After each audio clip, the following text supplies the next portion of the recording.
इसका नाम आइजक रखा जा रहा है आज से, और इसको आइजक नाम से पुकारा जाएगा। इस बच्चे के लिए हम लोग इस बच्चे के नाम के लिए प्रार्थना करेंगे। हमारे बीच में भाई राजू और बुलाने वालों ने जो बुलाया है, आज खुशी की बात है कि प्रभु ने नवल भाई के घर में प्रभु ने एक नाती दिया है, जिसकी हम खुशी में सब लोग इकट्ठे हैं। उस नामकरण की विषय में बात कर रहे हैं। बच्चे के रूप में यीशु मसीह को देखा गया था, बच्चे के रूप में यीशु मसीह को देखा गया था।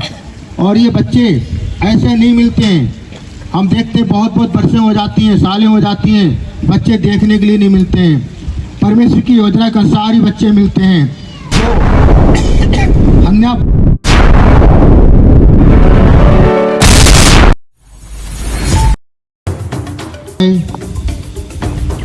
हम देखते पहला यूहन्ना 1:3-16 के अनुसार प्रभु कहता है कि तुम मेरे पवित्र मंदिर हो। वो पहले अपने आप को समर्पण किए, अपने आप को उन्होंने पवित्र किया, आपने प्रभु के कहने को माना। मरियम कुंवारी थी और प्रभु की आज्ञा का पालन किया उन्होंने। और उन्हें प्रभु के दूतों ने कहा कि तू कुंवारी है, एक पुत्र जनेगी और उसका तो नाम यीशु रखना। मरियम भयभीत भी हुई कि मैंने पुरुष का मुंह नहीं देखा है, ये कैसे हो सकता है। लेकिन मरियम ने यही कहा कि जैसे प्रभु की महिमा हो, जैसे प्रभु की मर्जी हो, जैसे प्रभु की इच्छा हो, उस बात वो समर्पण हो गई। होने के बाद में वो मंदिर में लेके आए अपने बच्चे के लिए जो उसने जन्म दिया था, और उसका नाम यीशु रखा गया, यीशु रखा गया। और वो मंदिर के अंदर समर्पण होने के लिए आए थे, और समर्पण होने के लिए आए थे मंदिर में प्रभु को लेकर। भाई पर एक प्रभु के दास थे जिनका नाम समोन था। उनकी इच्छा थी, वो प्रार्थना करते थे कि मुझे प्रभु देखने के लिए मिले, मैं प्रभु को देखकर ही और मैं अंतिम विदाई लूँगा। ये विचार थे समोन के। देखते हैं कि प्रभु यीशु मसीह को जन्म होने के बाद में 8 दिन के बाद में उन्होंने क्या किया, उन्हें इच्छा थी कि वो एक प्रभु को, परमेश्वर को देखें, उद्धार को देखें। इसलिए उन्होंने पहचाना। जब हम 25 में पढ़ते हैं, यरूशलेम में समोन नामक एक मनुष्य था, और वह धर्मी भी था, धर्मी भक्त था, और इस्राएली की शांति की बाढ़ जो हो रहा था, और वो शांति दाता को देखना चाह रहे थे। जब उन्होंने गोद में यीशु को लिया और उनका नामकरण किया, पहले अर्पण किया, अर्पण करके प्रभु के उनका जो यूसुफ और मरियम ने दोनों ने मिलके अर्पण किया, और यीशु को अपने गोद में लेकर उन्होंने नामकरण किया। जब हम देखते हैं 25 में, तो समोन जो थे वो इंतजार कर रहे थे, हमें उद्धार देखने के लिए मिल जाए, उद्धार देखने के लिए मिले। यीशु मसीह को देखना चाहते थे, और वो प्रभु की अधीनता में थे, वो मंदिर में थे, मंदिर में रहते थे, और मंदिर में रहते वो अपने प्रभु के अधीन रहते थे। लेकिन जब यीशु मसीह को गोद में लिया, उन्होंने सर पे हाथ रखा और तभी पहचान लिया, यही उद्धार करता है, यीशु मसीह ही एक उद्धार करता है।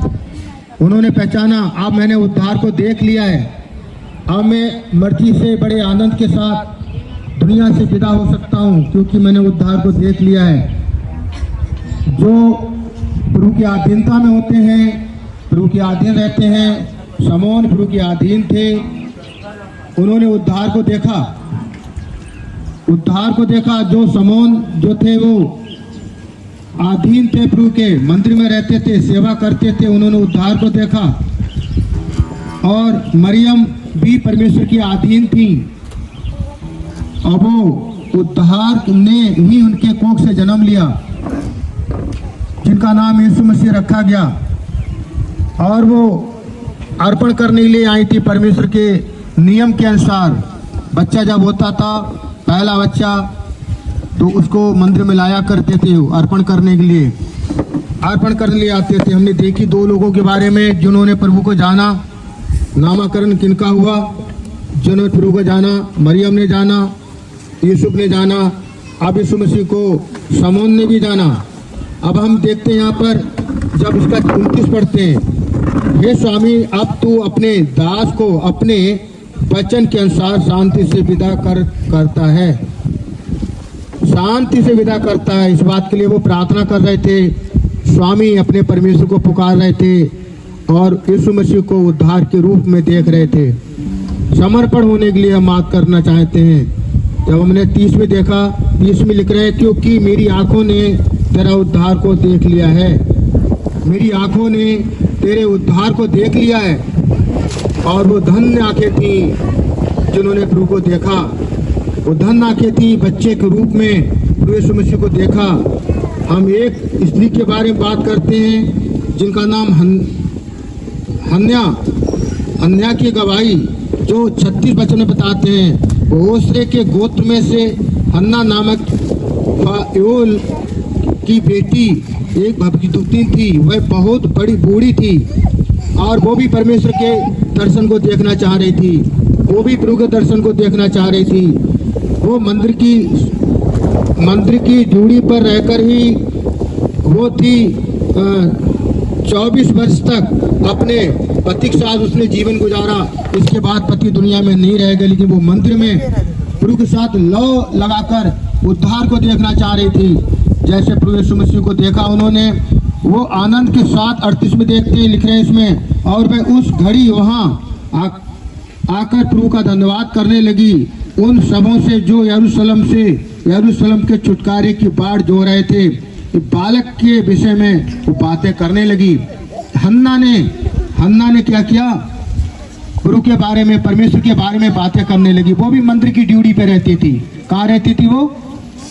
कहाँ रहती थी वो? मंदिर की ड्यूटी पर रहती थी। वो मंदिर में रहती थी, मंदिर में पूजा आराधना करती थी, परमेश्वर सन्मुख समर्पण होती थी, वो परमेश्वर की अधीनता में रहती थी।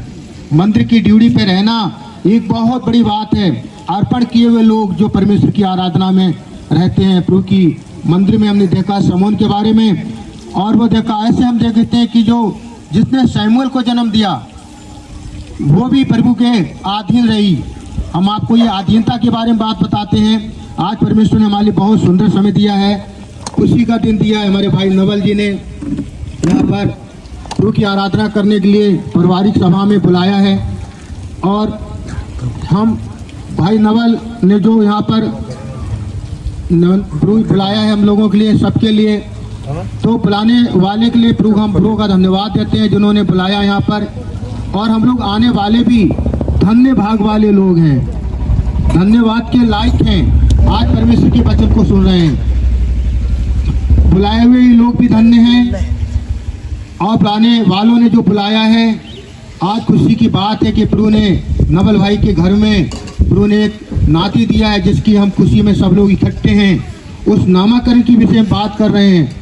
बच्चे के रूप में यीशु मसीह को देखा गया था, बच्चे के रूप में यीशु मसीह को देखा गया था। और ये बच्चे ऐसे नहीं मिलते हैं। हम देखते हैं बहुत बरसें हो जाती हैं, सालें हो जाती हैं, बच्चे देखने के लिए नहीं मिलते हैं। परमेश्वर की योजना के अनुसार ही बच्चे मिलते हैं।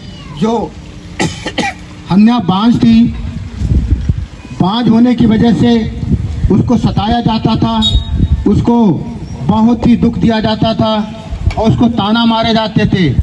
वो भी प्रतिदिन मंदिर में जाया करती थी, मंदिर में जाया करती थी। कहाँ जाती थी वो? मंदिर में जाती थी, और मंदिर में जाकर प्रभु के पास रहती थी, परमेश्वर से प्रार्थना करती थी। जो वो बांझ स्त्री थी, और वो जाकर मंदिर में रहती थी, और मंदिर में जाकर वो प्रभु के अधीन रहती थी और परमेश्वर से मांगती थी। क्या मांगती? वो चिढ़ाई जाती थी हमेशा। क्या चिढ़ाई जाती थी? उसको बहुत चिढ़ाते थे वहाँ पर, क्योंकि कोई भी औलाद नहीं थी, कोई भी बेटा नहीं था, कोई भी बच्चा नहीं था। शमूएल हम 1 के 10 में पढ़ सकते हैं, पहला शमूएल 1 का 10 में।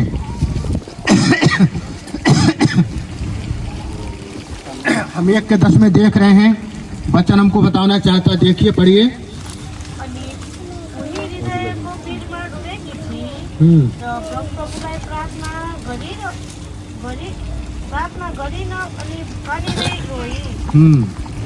और अनि उनले एक भाकल गरिन्छ भनिन्, हे सेनाहरूका प्रभु, यदि तपाईँले साँच्चै नै आफ्नो हेरेर मलाई सम्झनुहुन्छ र तपाईँकी दासीलाई भुल्नुहुन्छ। तर तपाईँकी दासीलाई एउटा छोरो दिनुभयो भने म उसलाई उनको सारा जीवनभरि नै प्रभुलाई दिनेछु र उसको शिरमा छुरा लगाउने छुइनँ। ये हन्ना ने क्या किया था, ध्यान देंगे थोड़ा। ये हन्ना ने क्या किया था, औलाद जब मिली, अगर हमें प्रभु आप बेटा देंगे या बेटा देंगे तो हम आपके मंदिर में ले जाकर क्या करेंगे, छोड़ देंगे। हन्ना की एक प्रतिज्ञा थी कि मैं अपने प्रभु के चरणों में इसकी सेवा के लिए दे दूंगी, और वो सेवा के लिए देने के लिए हन्ना ने क्या किया था, वायदा किया था। और जैसे उन्होंने ये वादा किया कि प्रभु मैं आपके सामने मन्नत को मांगती हूँ, और मन्नत मानने के बाद में आप मुझे सहनाव की होगा, मुझे बेटा देंगे तो मैं आपके भवन में अपने उस बेटे को लाकर छोड़ दूंगी और सेवा लिए छोड़ दूंगी। जैसे उसने मन्नत को माना, वैसे ही परमेश्वर ने उसकी प्रार्थना को सुन लिया। जैसे उसने मन्नत को माना, वैसे उसने परमेश्वर ने प्रार्थना सुन ली, और हन्ना के लिए बेटा देने का प्रभु ने वर दे दिया और उसकी सुधि ले ली। और हन्ना उसी समय से बहुत ही गंभीर हो गई। मेरे बहनों भाइयों, कहने का मतलब ये है, प्रभु ने इस घर के अंदर बच्चा दिया है, प्रभु ने अपना अनुग्रह किया है। यहाँ के इनके माँ और पिता का नाम क्या है, बेटा का, बच्चे का माँ और पिता, दीपक और सरिता। दीपक और सरिता, प्रभु ने इनके लिए औलाद दी है। बड़ी दया करके प्रभु ने अपना अनुग्रह किया है। हमें लगता हन्ना रात हमेशा मंदिर की ड्यूटी पर रहती थी, और यहाँ तक कि मन्नत उसके लिए बहुत ही सताया गया था, और एली ने भी उन पर दोष लगा दिया, ये क्या मदरा पीकर बैठी हुई है यहाँ पर, मंदिर में आकर क्या है वो मदरा पीकर यहाँ बैठी हुई है। लेकिन उसने कहा, मेरे प्रभु मैं तो बहुत दुखी स्त्री हूँ, मैं बहुत दुख की मारी हुई हूँ, और मैं अपने प्रभु से मन्नतें मांग रही हूँ। और जैसे एली ने सुना तो एली ने कहा, जा जैसे तेरी मन है, ते मन माना तुझे पर मिल जाए। और चलना चाहता है। इसलिए मेरे बहन भाइयों, हमने अभी रोमियो हमने 15 के जो हमने अभी 13 वचन में देखा है, उसके अंदर हमारी आशा बढ़ती जाए, हमारी दृढ़ता बढ़ती जाए कि प्रभु ने हमसे प्रेम किया है। उसके प्रेम को समझना है, हमें प्रेम का समझना है। उसके लिए यूहन्ना 1 का एक बार 7 वचन पढ़ दीजिए। पर यदि जैसा वह ज्योति में है वैसे हम भी ज्योति में चले, हाँ, तो एक दूसरे से सहभागिता रखते हैं, और उसके पुत्र यीशु का लहू हमारे सब पापों से धो के शुद्ध करता है। उसके पुत्र यीशु का लहू हमें सारे पापों से धो के शुद्ध करता है। उसकी सहभागिता, उससे हमारा क्या होना चाहिए, रिश्ता। दीपक भाई और नवल भाई, आपका क्या रिश्ता है? बाप बेटे। सरिता और आपका संजू बहन से क्या रिश्ता है? माँ बेटी का। क्या समझे हमें? माँ बेटी का, है ना। इसकी हमारे रिश्ते की क्या है यहाँ पर सहभागिता है। हमारा अमन और मेरा रिश्ता क्या है? बाप बेटे का। हमारे दोनों का रिश्ता क्या रहता है? मित्रता का, दोस्ती का रिश्ता रहता है। प्रभु ने भी कहा कि तुम मेरे मित्र हो, तुम मेरे दोस्त हो। वो हमारा स्वामी, हमारा प्रभु बन के रहना नहीं चाहता है, वो हमारे अधीन, हमें अधीन नहीं करना चाहता है। सहभागिता का मतलब रिश्तेदारी, हिस्सेदारी, उससे रिश्ता जोड़ना। रिश्ता कैसे जुड़ेगा? यूहन्ना 1 के 12 में आ जाएंगे जरा। रिश्ता हमारा कैसे जुड़ेगा प्रभु से? यूहन्ना 1 का 12 रचित। हाँ, जितने लोगों ने ग्रहण किया उन्होंने परमेश्वर का संतान होने अधिकार दिनुभयो। उन्हें परमेश्वर की संतान होने का अधिकार मिला, अर्थात तिनीहरूले जसको उहाँको नाममा विश्वास गर्दछ। और जो उसके नाम में विश्वास करते हैं। अधिकार पाने के लिए क्या करना पड़ता है? दीपक और सरिता क्या हुए? शादी होके आए हैं। सरिता का पूरा अधिकार है इस घर के अंदर। सरिता बेटा, आप इस घर के पूरी मालिक हैं, क्योंकि दीपक भाई के साथ में शादी होके आई हैं, है ना। अब ये बच्चे का नाम जो रखा जाएगा, ये बच्चे का भी अधिकार इनकी संपत्ति में हो गया सारा। पहले या तो ग्रहण करना, या तो शादी करना, या तो गोद लेना। घर में संपत्ति का अधिकार होने के लिए कितनी चीजें होनी चाहिए? या तो शादी करना, है ना, या तो जन्म लेना या तो गोद लेना। संपत्ति में अधिकार 3 चीज़ों में हो सकता है।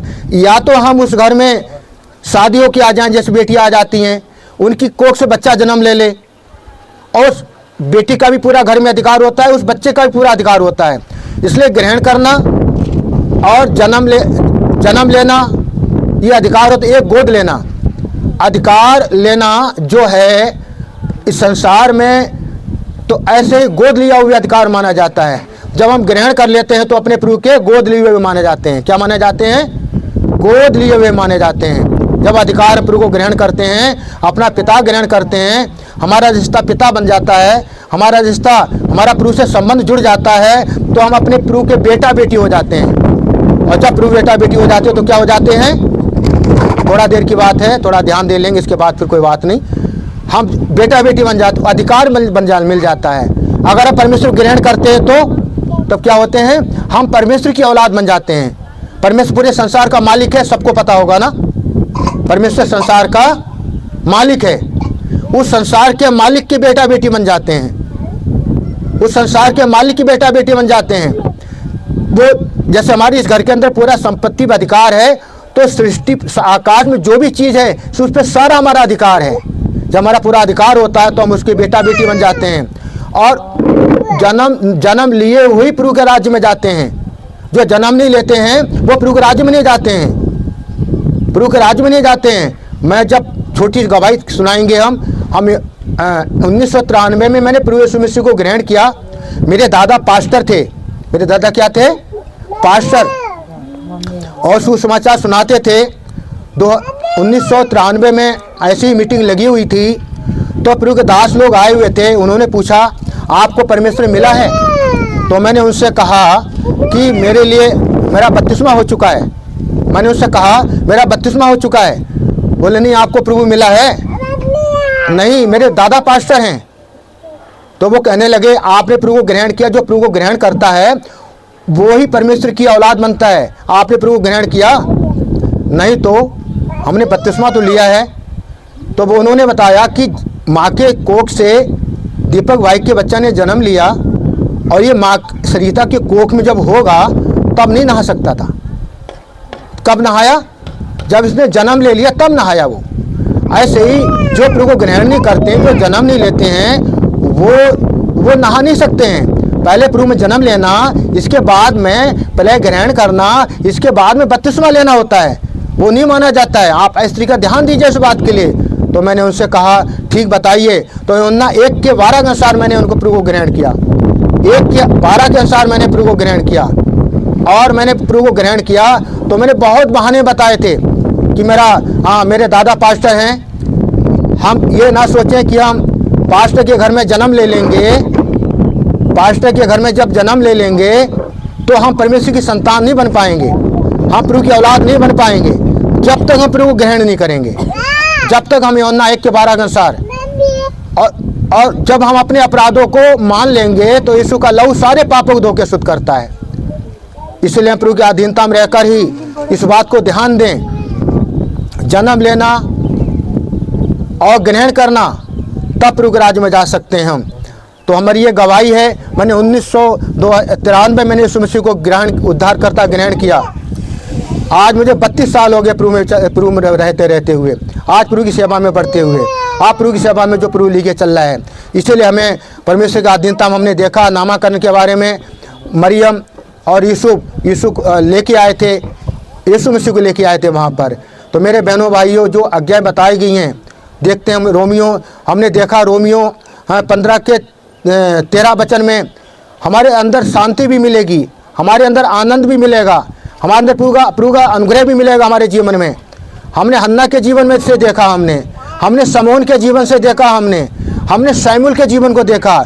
अगर वाकई में अपने प्रभु को ग्रहण करके परमेश्वर के पीछे चलकर जैसे शैमुल का जीवन बनाना चाहते हैं, तो अपने बच्चों को सुबह अपने शाम उठते लेटते बैठते विविधता वर्णन हम 6 के हम 5 वचन अनुसार अपने बच्चों को शिक्षा देंगे, तब हमारा बच्चा प्रभु को स्वीकार कर पाएगा। मेरे बहनों मेरे भाइयों, मुझे 32 साल प्रभु की सेवा में हो चुका है। मैं 32 साल से प्रभु की सेवा में जुड़ा हूँ और इससे पहले मेरे दादा खुद पास्टर थे, मुझे पता ही नहीं था। मेरा सर्टिफिकेट दिखा रहा था अपना, ये मेरा सर्टिफिकेट मेरा 32वां हो चुका है। अरे मेरे दादा पास्टर हैं, लेकिन प्रभु के दासों ने कहा नहीं, जब तक ग्रहण नहीं करोगे जब तक नया जन्म नहीं माना जाएगा। फिर बता रहे हैं नए जन्म पाने के लिए, प्रभु के सहभागिता रखने के लिए हमें क्या करना पड़ेगा, पहले प्रभु ग्रहण करना पड़ेगा। जैसे दीपक ने सरिता के साथ शादी की है, तभी सरिता इस घर में आई हैं। सरिता के कोख से बच्चा ने जन्म लिया है, बच्चे का ही पूरा अधिकार इस घर के अंदर, सरिता का ही पूरा अधिकार है। अगर शादी सरिता इस घर में करके नहीं आती तो सरिता का अधिकार यहाँ पर नहीं होता।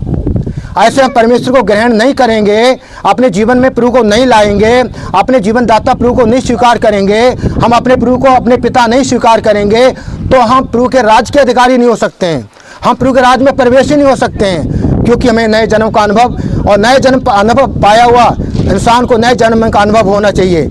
जैसे बच्चा छोटा सा है, जब माँ के कोख में गोद में होता है और वो केवल माँ को ही पहचानता है, बाकी किसी को नहीं पहचानता है। जब बच्चा जन्म लेता है वो रोता है और सब पूरी दुनिया हंसती है।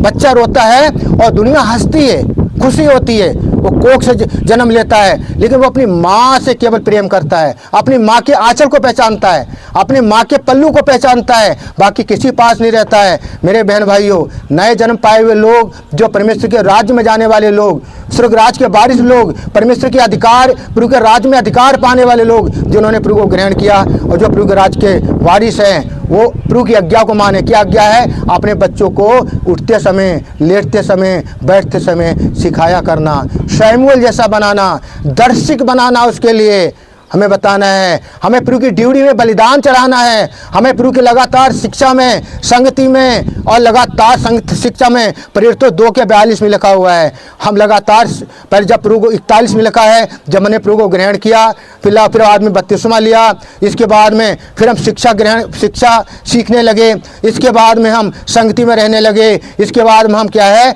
फिर हम मेज में भाग लेने लगे, फिर हम प्रार्थना में लवलीन हो गए। अगर ये 4 चीज़ हमारे जीवन में नहीं है तो प्रभु को मानने का भी कोई उसका अर्थ ही नहीं है, कोई अंश ही नहीं है। यूहन्ना 6:53 में लिखा हुआ है, जो मेरे देह में ना शामिल हो, मेरे लहू में शामिल ना हो और मैं उसके अंदर नहीं हूँ, वो मेरे अंदर नहीं है। मेरे बहनों भाइयों, हम इस बात को देखकर प्रभु के अधीन रहकर अपने आप को समर्पण करना है, अपने परमेश्वर का उद्धार अपने अंदर लेना है, अपने परमेश्वर के मुंह से अपने प्रभु को ग्रहण करके अपने प्रभु के अधीन होना है। हमने हन्ना के बारे में देखा, हमने शमौन के बारे में देखा और हमने शैमुएल के बारे में देखा। शैमुएल ने प्रभु की बात को, आवाज़ को सुना था। हमारे लिए आज हम लोग प्रार्थना करें, इस छोटे से बच्चे के लिए शैमुएल जैसा ये बच्चा बने और दीपक और बहन सरिता की गवाही बने इनके जीवन के अंदर, शिक्षा के हक में, सीखने के हक, सिखाने के हक में। और हमारी बहन भाई दीपक और बहन सरिता भी परमेश्वर की अधीनता में बढ़ती चली जाएं और प्रभु की अधीनता में बढ़ती चली जाएं। हम फिर से हम ये रोमियो 15 के 1-13 वचन पढ़ेंगे। 15 का 13 वचन। परमेश्वर जो आशा का दाता है, परमेश्वर जो आशा का दाता है, तुम्हारे लिए विश्वास करने में सब प्रकार के आनंद और शांति से, सब प्रकार आनंद और शांति से परिपूर्ण करे। हमारे पास कोई अधूरापन ना रहे, हमारे पास कोई निराशापन नहीं रहे, हमारे जीवन में कोई अधूरापन ना दिखाई दे, हम अंदर प्रभु दिखाई देना चाहिए। हमें इस हालत में रहना है। और 14, हे मेरे भाइयों, मैं स्वयं तुम्हारे विषय में निश्चय जानता हूँ, मैं तुम्हारे विषय में निश्चय जानता हूँ कि तुम आप ही भलाई से भरे और ईश्वरीय ज्ञान से भरपूर हो। आपके अंदर शिक्षा की कमी नहीं होगी, आत्मा से भी भरे, आप ज्ञान से भरे होंगे, वचन ज़्यादा पढ़ते होंगे, प्रार्थना ज़्यादा करते होंगे। लेकिन हमें इस बात का भी विशेष ध्यान देकर प्रभु के पीछे बढ़ना है। और एक दूसरे को चिता सकते हो, हम एक दूसरे को चिता सकते हैं। और तो भी मैंने कहीं याद दिलाने के लिए तुम्हें जो बहुत साहस करके लिखा है, यह उस अनुग्रह के कारण हुआ जो परमेश्वर ने मुझे दिया है। अनुग्रह की बहुत चीज़ें बताने के लिए हैं, बहुत हिम्मत पड़ती है, विश्वासी से बात करने में हिम्मत नहीं पड़ती है, क्योंकि बहुत ज्ञान के भरे हुए होते हैं, बड़े गंभीरता में भरे हुए होते हैं, वचन से ज़्यादा समझ होती है। लेकिन उद्धार के बारे में, ग्रहण के बारे में हमें जानकारी होनी चाहिए प्रभु के पीछे चलने के लिए। मेरे बहन भाइयों, हमने देखिए, फिर बाद में हम वहीं पर लूका में पहुँच इसके में आखिर में जाएंगे। हम लूका 2 का हम एक बार लूका 2 का 21 वचन में देखेंगे। आज 8 दिन पूरे हुए और उसके खतने का समय आया 8 दिन पूरे हुए और खतना का समय आया तो उसका नाम यीशु रखा गया, उसका नाम यीशु रखा गया। जो स्वर्गदूत ने उसके पेट में आने से पहले और जो स्वर्गदूत ने उसके पेट में आने से पहले कहा। ही कहा था, यीशु मसीह आए नहीं थे पेट में, तभी से कहा गया था। आज वही समय है। इसके बाद में 22 पढ़ें। जब मूसा की व्यवस्था के अनुसार उसके शुद्ध होने के दिन पूरे हुए वो शुद्ध होने के दिन पूरे हुए तो उसे यरूशलेम ले गए यरूशलेम ले गए कि प्रभु के सामने लाएं। वो प्रभु के सामने लाए। आज परमेश्वर किसके सामने है? प्रभु के वचनों के सामने है। और जैसा कि प्रभु की व्यवस्था में लिखा है, हर एक पलौठा प्रभु के लिए पवित्र ठहरेगा। पहलोठा पवित्र ठहरेगा। यीशु मसीह पवित्र ठहरे थे, हर पहलोठा पवित्र ठहरेगा। और जो उसकी व्यवस्था के वचन के अनुसार बंदूकों का एक जोड़ा या कबूतर के 2 बच्चे ये बलिदान चढ़ाने के लिए हुए हैं, बलिदान चढ़ा रहे हैं प्रभु की अधीनता होके, प्रभु की गंभीरता में रहकर। ये बलिदान है जो हम लोग बैठे हुए प्रभु की अधीनता में। इस वचन के अनुसार हमें प्रभु के अधीन रहकर ही हमने देखना है। और हमें भाई नवल से अब थोड़ा सा संकेत चाहिए बच्चे का नाम के बारे में।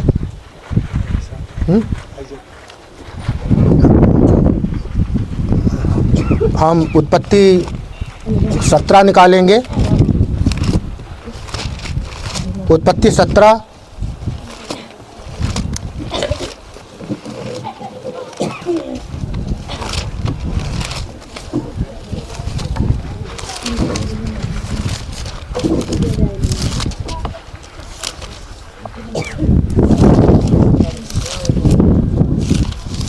17 के 17 पढ़ेंगे। तब अब्राहम मुंह के बल गिर पड़ा और हंसा और मन ही मन कहने लगा, क्या 100 वर्ष के पुरुष की संतान होगी?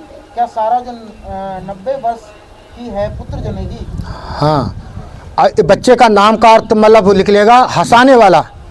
ये हमेशा माँ को हंसाए, अपने पिता को हंसाए, अपने दादा को हंसाए, अपने परिवार को हंसाए। जब इसहाक पे माँ की इशारा के कोख में नहीं आए तो दूतों ने कहा तू बसंत ऋतु में एक पुत्र जनेगी। तो वो सोचने लगी, वो हंसने लगी, अब मैं 99 साल की हो गई हूँ। और इब्राहिम सोचने लगे कि मैं अब 100 साल का हो गया हूँ, कैसे बच्चा मिल सकता है। लेकिन परमेश्वर ने अपना उपाय किया, परमेश्वर ने अपना उपाय किया, इसहाक को दिया। और वो हंसाने वाला बहुतों का, इब्राहिम बहुतों का पिता बन गया, बहुतों का पिता बन गया। और इसलिए बहुतों का वो पिता बन गया इब्राहिम। और वो उसका नाम, इसका अर्थ यही निकलेगा, ये हंसाने वाला।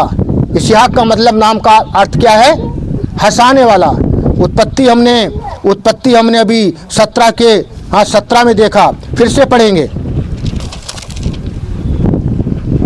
अब्राहम मुंह के बल गिर पड़ा और हंसा और मन ही मन कहने लगा, क्या 100 वर्ष के पुरुष की संतान होगी? हाँ, 100 वर्ष के पुरुष की संतान होगी। क्या 100 वर्ष के पुरुष की संतान होगी और क्या सारा जो 90 वर्ष की है पुत्र जनेगी? ये उनके दिल में संदेह था, लेकिन परमेश्वर संदेह हटा दिया। इसी का अर्थ का नाम निकला हंसाने वाला। इसहाक का नाम का अर्थ है हंसाने वाला। आज इसे सभा में बैठकर इस बच्चे को यहाँ लाएंगे।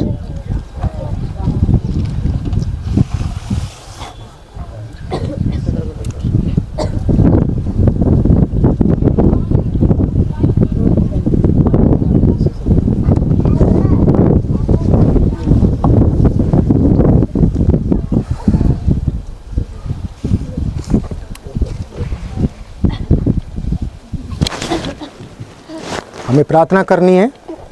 हमारे बीच में राजू भाई प्रार्थना करेंगे इस बच्चे के लिए, नाम के लिए।